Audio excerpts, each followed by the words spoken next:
India और मैं हूं आपके साथ अर्चना गुप्ता। हरियाणा के मुख्यमंत्री नायब सिंह सैनी ने मंगलवार को पंचकूला में प्रदेश भर में 3200 करोड़ रुपए की लागत वाली 600 परियोजनाओं का उद्घाटन और शिलान्यास किया और इस दौरान सीएम ने पंजाबी पीजीटी अध्यापकों को ज्वाइनिंग लेटर भी सौंपा। उन्होंने कहा कि मुझे ये गर्व है कि आज हरियाणा में बिना खर्ची और पर्ची के केवल मेरिट के आधार पर सरकारी नौकरियां मिल रही हैं।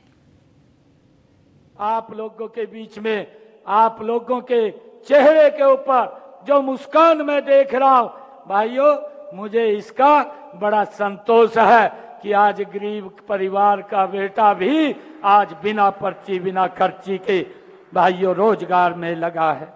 जब हम पहले देखते थे भाइयों किस प्रकार से भाई भतीजावाद, जात पात और क्षेत्रवाद जैसी अनियमितताओं की भाइयों पूर्व की सरकारों में ये भरमार थी।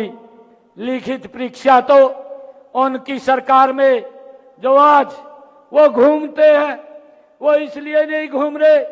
हमारी जो शिक्षा मंत्री है आदरणीय सीमा त्रिखा जी, वो ठीक बोल रही थी, वो वैसे नहीं घूम रहे हैं। उनको इस बात की पीड़ा हो रही है कि भाई ये बिना पर्ची बिना खर्ची के गरीब परिवार में क्यों नौकरी जा रही है, इस बात की उनको पीड़ा हो रही है। भाइयों, उनके समय के अंदर हम देखते थे जो इस प्रकार की वो लोग बातें बोल रहे हैं, लिखित परीक्षा एक दिखावा होती थी। इंटरव्यू के नाम के ऊपर केवल अपने चहेतों को आगे करने का काम, लाभ पहुंचाने का काम उनके द्वारा किया जाता था। भाइयों, गरीब व्यक्ति तो उसके पास सिफारिश नहीं होती थी या उनकी जेब गर्म करने के लिए पैसा नहीं होता था या उनके पास कोई ऐसा व्यक्ति नहीं होता था कि वो सूची में नाम डलवा सके। उसको दर दर की ठोकरें खानी पड़ती थी। परंतु आज मुझे ये खुशी है आप लोगों के बीच में बताते हुए, मुझे गर्व भी है कि हमारे युवाओं में यह भावना भाइयों घर कर गई थी कि बिना पैसे के या बिना सिफारिश के हरियाणा सरकार में 2014 से पहले नौकरी लेना असंभव था। परंतु हमने इस पीड़ा को समझा है। हमने युवाओं की इस पीड़ा को समझते हुए आपको भाइयों पारदर्शी ढंग से नौकरियां देने का निर्णय ये हमारी सरकार ने किया है। आज युवा नौकरी पाने के लिए जुगाड़ की उसको जरूरत नहीं पड़ती, सिफारिश की जरूरत नहीं पड़ती, बल्कि भाइयों प्रतियोगिता परीक्षाओं की तैयारी के लिए आज मुझे जब मैं देखता हूं ये गर्व होता है कि वो किसी विधायक, किसी मंत्री, किसी नेता के चक्कर नहीं काटता।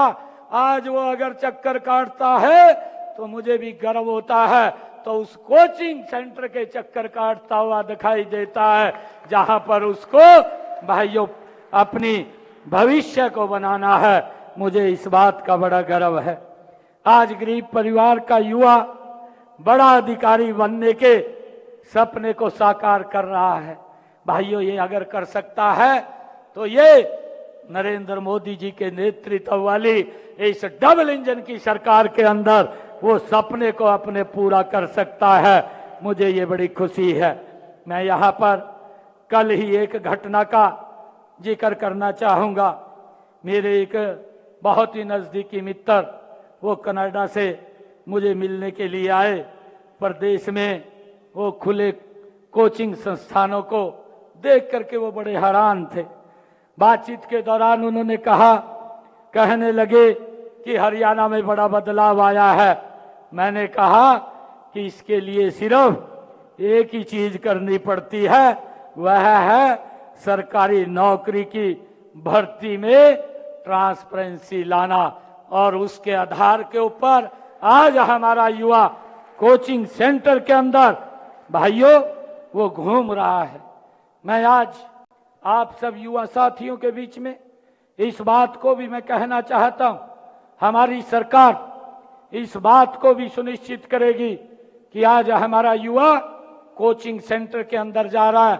हमारी सरकार का ध्येय है कि गांव-गांव के अंदर हम लाइब्रेरी खोलने का काम लगातार हमारी सरकार कर रही है।